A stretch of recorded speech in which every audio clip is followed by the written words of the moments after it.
नमस्कार दोस्तों, तुझको चलना होगा कि आज के शो में आपका स्वागत है। और आज है विश्व महिला दिवस और विश्व महिला दिवस के दिन आप सबको हार्दिक बधाई और आप सबका हार्दिक स्वागत है। आज के दिन हम क्यों मनाते हैं इस दिवस को और अंतर्राष्ट्रीय महिला दिवस क्यों कहते हैं, ये कभी किसी ने क्या गंभीरता से सोचा है कि इसको हम क्यों मनाते हैं? क्योंकि सभी जगह ये मानना है और केवल इंडिया में ही नहीं, हर देश में ये मानना है कि महिलाएं जो हैं वो पूजनीय होती हैं और उनका सम्मान करके और उनकी पूजा करके सभी देशों को अपने हर क्षेत्र में सफलता मिलती है। और इंडिया में तो खास करके ये माना जाता है कि यत्र नार्यस्तु पूजन्ते रमन्ते तत्र देवता, जहाँ भी नारी की पूजा होती है, उसका सम्मान होता है, वहाँ देवता निवास करते हैं। और हमेशा इसको माना गया है और कई बार इसको प्रैक्टिकली सही भी माना गया है। हमारे इंडिया में हमेशा ही हमारे बुजुर्गों ने, हमारे विदुओं ने इसको अनुभव किया है और हमें बताया है।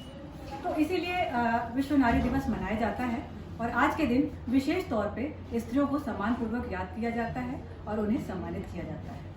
हमारे गैलेक्सी अस्पताल में भी सभी लोग मिलकर इस दिवस को बड़े ही उत्साह के साथ मनाते हैं।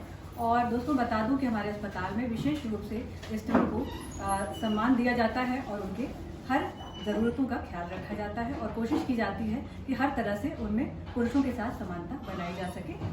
और इस बार का जो स्लोगन है, जो नारा है विश्व महिला दिवस के आयोजन का सभी जगह, तो यहाँ भी है, उसमें ये जो स्लोगन दिया गया है इंटरनेशनल लेवल पे भी दिया गया है और इंडिया में भी दिया गया है, वो है जेंडर इक्वालिटी, यानी कि स्त्री और पुरुष में समानता।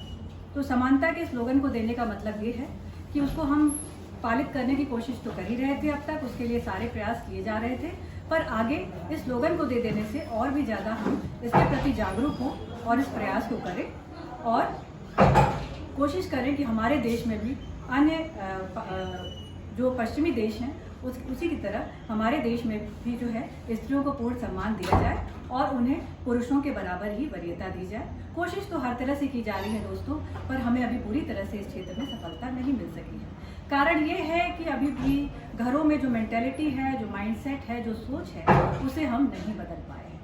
पुरुषों के अंदर जो सोच डाल दी गई है, भले ही वो कई बार अनचाहे ही स्त्री का अपमान कर बैठते हैं, क्योंकि उनके दिमाग में कुछ सोच ऐसी बैठी हुई है कि यह काम मेरा है, ये पुरुष का है, तो इसने कैसे कर दिया या इसने कैसे अच्छा करके दिखा दिया। और यहीं पर वो अहम के शिकार हो जाते हैं और उनसे गलतियां हो जाती हैं। तो इन गलतियों को सुधारना है। हम ये नहीं कह रहे कि भाई यह सब कुछ जानबूझ कर करते हैं, उनको केवल उनके माइंडसेट को, उनके विचारों को परिवर्तित करना है, उसमें सुधार करना है, जो काउंसलिंग के द्वारा ही किया जा सकता है। कोई ज़रूरी नहीं है काउंसलिंग हमेशा मनोवैज्ञानिक बीमारियों के लिए ही की जाए। काउंसलिंग की ज़रूरत है वहाँ पे जहाँ कहीं भी किसी भी प्रकार की हमारे देश के विकास में बाधा आ रही है, चाहे वो सामाजिक विकास ही क्यों ना हो। जैसे कि स्त्रियों का विकास, ये एक सामाजिक विकास की दिशा में किया गया प्रयास है और इसमें पूरी तरह सफलता अगर नहीं मिल पा रही है तो हम कहाँ कमी छोड़ रहे हैं, ये हमें देखना है। क्योंकि असफलता केवल यह सिद्ध करती है कि सफलता का प्रयत्न पूरे मन से नहीं हुआ। तो हमें देखना है कि कहाँ ऐसी कमी हम छोड़ रहे हैं। तो जो कमियाँ मुझे पता लगी हैं वो आपसे साझा कर रही हूँ, आज शेयर कर रही हूँ। उम्मीद करती हूँ कि मेरी द्वारा कही गई बातों को आप समझेंगे और उस पर अमल करेंगे। मैंने देखा है कि हमारे देश में पिछले 30-40 सालों में काफ़ी विकास हुआ है। फीमेल एजुकेशन को लेकर उन्हें काफ़ी शिक्षा दी गई है और उनके प्लेसमेंट को लेकर उन्हें कार्य क्षेत्र में आगे बढ़ाने के लिए, उन्हें नौकरी के अवसर देके, उन्हें घर से बाहर निकलने के अवसर देके हमने हर तरीके से उनको आगे बढ़ने के अवसर दिए हैं। और कई तरह के पिछले कुछ सालों में अभियान चलाए गए हैं, जैसे बेटी पढ़ाओ बेटी बचाओ, ये सारी योजनाएं, कैसे कन्या भ्रूण हत्या ना हो, कैसे जो है बालिकाओं को जीवित रखा जाए और जो भी शिशु बालिका है उसको कैसे आगे जो है बढ़ाया जाए और शिक्षा दी जाए और आगे कार्य के अवसर दिए जाए। हर तरह से प्रयास हुआ, सबने प्रयास किया, पर फिर भी कमियां रह गई। वो क्या कमियां हैं जो मैंने महसूस किया वो मैं बताती हूँ। मैंने ये महसूस किया है कि सारा कुछ करने के बाद भी जब घर के पुरुषों में ही यह समझ नहीं आई कि वह पूरी तरह से स्त्री को सम्मान नहीं दे पा रहे हैं, सिर्फ सम्मान का दिखावा कर रहे हैं, तो कैसे चीज़ें बदलेंगी। तो सबसे पहले शुरुआत होती है इस शिक्षा की और इस समझ की घर के प्रांगण में।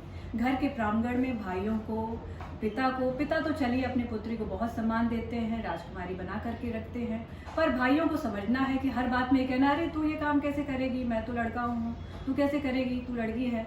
शुरू से इस तरह की बातें करने की आदत पड़ जाती है और घर में और भी तरह की समस्याएं देखने को मिलती हैं। कई बार माता पिता में जो झगड़े होते हैं, विवाद होते हैं और बार बार पिता को माता को नीचा दिखाने की जो प्रवृत्ति कई बार बच्चे देखते हैं घर में, वही सीखते हैं। वो घर के शिशु बालक बड़े होते हुए यही सब सीखते हैं और उनके अंदर इन्हीं संस्कारों का धीरे धीरे विकास हो जाता है। तो हम देखते हैं कि जड़ यहीं से शुरू हो जाती है, घर के माहौल से। तो सबसे पहले घरों के माहौल को सुधारना है, और अगर आप ज़रूरत समझते हैं, आपकी अफोर्डेबिलिटी है, तो निश्चित रूप से आप मनोवैज्ञानिक का से संपर्क करें और उनसे अपनी काउंसलिंग कराएं कि हमें अपने घर के माहौल में लगता है कि हम कुछ न्याय नहीं कर पा रहे हैं, कुछ बहुत अच्छा माहौल बच्चों को नहीं दे पा रहे हैं, कृपया मार्गदर्शन करिए। आप मनोवैज्ञानिक से ये बात कह सकते हैं और उनसे संपर्क करके काउंसलिंग ले सकते हैं कि किस तरह से घर के माहौल को, जो चाहकर भी आप नहीं सुधार पा रहे हैं, सुधारें। क्योंकि जब तक घर के माहौल को नहीं सुधारेंगे और अपने घर का जो शिशु बालक है उसे शुरू से ये शिक्षा नहीं देंगे कि पहले बहनों का, माताओं का और आगे चल के फिर अपनी पत्नी का सम्मान करना है, क्योंकि हम दो हमेशा ही बराबर हैं।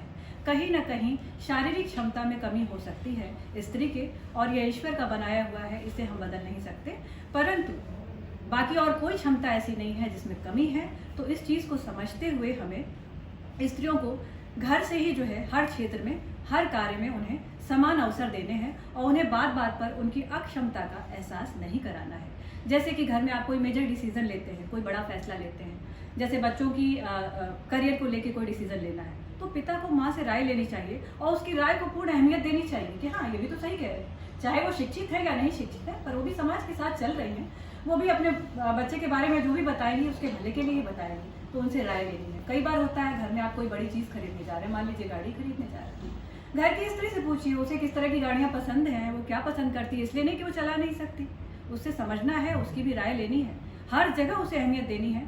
घर में आप पेंट करवा रहे हैं पूरे घर का, या घर का रिकंस्ट्रक्शन करा रहे हैं, पूरी राय लीजिए। मिस्त्री आए हुए हैं, घर में लगे हुए हैं, घर की लेडीज़ को भी बुलाइए, उन्हें ले जाइए और पूछिए कि देखिए इनकी राय लीजिए, ये अलग अलग आपको राय देगी। सबकी अपनी अलग अलग चॉइस हो सकती है, उनसे भी राय लीजिए और उन्हें पूर्ण अवसर दीजिए हर उस काम में जिसमें पहले केवल पुरुष ही इन्वॉल्व होते थे, लगते थे। ये सब समस्याएं पश्चिमी देशों में अब नहीं रही, पर इंडिया में अभी भी ये सब समस्याएं हैं। और मैं बार बार यही कहूँगी, और अपने जो हमारे मिनिस्टर्स जो बड़े बड़े काम कर रहे हैं उनसे भी मैं ये अनुरोध करूँगी कि कृपया अपने कार्यक्रम में यह सब भी शामिल करें कि घर से ही पहले सुधार होना है। जब तक विचारों में परिवर्तन नहीं होगा, बड़े बड़े कार्यक्रम कभी भी सफल नहीं हो सकते। मैं अपने सभी मंत्री महोदय लोगों से भी ये अनुरोध करती हूँ कि आप लोग इतना सारा पैसा लगा रहे हैं इतने सारे कार्यक्रमों पे, परंतु पहले जड़ पर ध्यान दीजिए, तभी पौधे का विकास होगा। जब तक हम जड़ को नहीं सुधारेंगे, कोई कितना भी कर ले। जैसे लेटेस्ट कुछ चेंजेस जो मंत्रियों ने तो नहीं किए, लोगों ने अपने आप किए। पिछले 30 सालों में बड़े ही ध्यान से जो मैंने देखा है, बहुत माइन्यूट ऑब्जर्वेशन किया है, और सबसे ज़्यादा जो परिवर्तन आया है शिक्षा के अलावा, वो आया है परिधान के क्षेत्र में। परिधान के क्षेत्र में लड़कियों को ये लगने लगा कि हम जितना ही जो है वेस्टर्न ड्रेस पहनेंगे, जितना ही एक्टिव रहेंगे, उतना हम काम अपना अच्छा कर पाएंगे। ठीक है, कोई बात नहीं, जिसको जो अच्छा लगता है वो पहनना है, खुश रहना है। लड़कियों को हर तरह से खुशी का अवसर देना है और उन्हें हर परिधान में सम्मान मिलना चाहिए, ये भी मैं कहूँगी। चाहे वो फिल्म इंडस्ट्री का क्षेत्र हो, जहाँ पे हर तरह की चीज़ें हमें देखनी पड़ती हैं, चाहे फिर वो स्पोर्ट्स का क्षेत्र हो, पढ़ाई का क्षेत्र हो, हर परिधान में स्त्री तो स्त्री है, उसे सम्मान मिलना चाहिए। पर इतना ज़रूर कहूँगी इन बालिकाओं से जो इस 30 सालों में जो चेंजेस आए हैं, उन्हें मैं ये ज़रूर समझाना चाहूँगी कि परिधान के बदलने पर भी उन्होंने महसूस किया होगा कि उन्हें उनके अधिकार नहीं मिल पाए। यही मैं बताना चाहती हूँ कि केवल परिधान बदलने से, केवल स्मार्ट हो जाने से आपको अधिकार नहीं मिल जाते, जब तक कि आपके साथ के पुरुष आपको नहीं समझते हैं कि आप उनके बराबर हैं।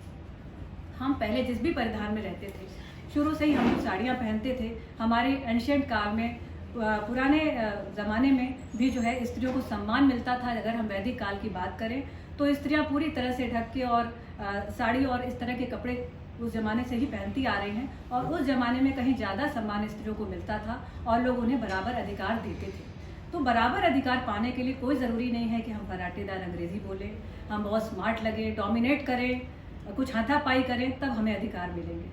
हम जैसे हैं हम वैसे ही रहेंगे, जैसे हम 1000 साल पहले थे हम वैसे ही रहेंगे।